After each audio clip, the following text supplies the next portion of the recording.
ஏற்காட்டில் தேர்தல் பிரச்சாரம் மேற்கொண்ட முதல்வர் ஜெயலலிதா தமிழகத்தில் நிலவும் மின்வெட்டு பிரச்சினைக்கு காங்கிரஸ் மற்றும் திமுகவின் கூட்டு சதியே காரணம் என்று கடுமையாக குற்றம் சாட்டினார்.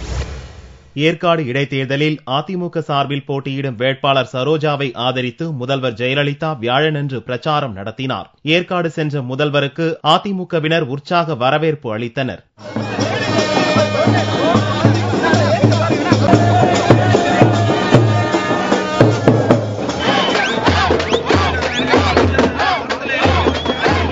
பின்னர் திறந்த வேனில் பேசிய ஜெயலலிதா அதிமுக அரசு பொறுப்பேற்றதிலிருந்து பல்வேறு மக்கள் நலத்திட்டங்கள் செயல்படுத்தி வருவதாக பட்டியலிட்டார். தமிழக அரசின் தீவிர நடவடிக்கையால் படிப்படியாக மின்வெட்டு குறைக்கப்பட்டதாகவும் மத்திய அரசின் சூழ்ச்சியால் மீண்டும் மின்வெட்டு ஏற்பட்டுள்ளதாகவும் அவர் குற்றம் சாட்டினார்.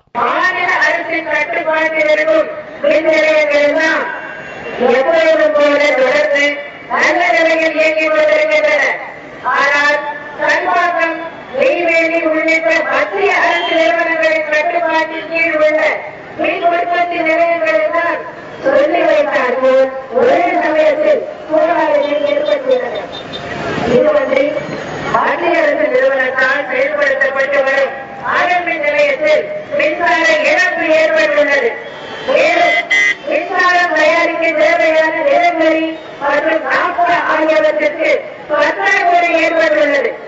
இதன் காரணமாக 2500 மெகாவாட் அளவுக்கு மின் பற்றாக்குறை ஏற்பட்டுள்ளது. டெல்லியில் உள்ள காழ்ப்புணர்ச்சியினால் கோபத்தினால் காங்கிரஸ் கட்சியும் திமுகவும் கைகோர்த்துக் கொண்டு இப்படி தமிழக மக்களை பரிமாறுவது நியாயம்தானா என்பதை இப்போதைய விவாதமாக மக்கள் மத்தியில் உள்ளது.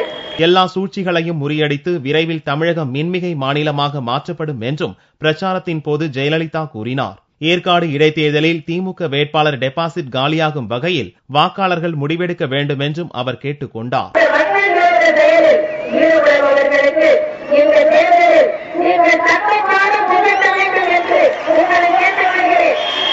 வியாழனன்று ஒரே நாளில் முதல்வர் ஜெயலலிதா ஏற்காடு தொகுதியில் 9 இடங்களில் பிரச்சாரம் மேற்கொண்டார்.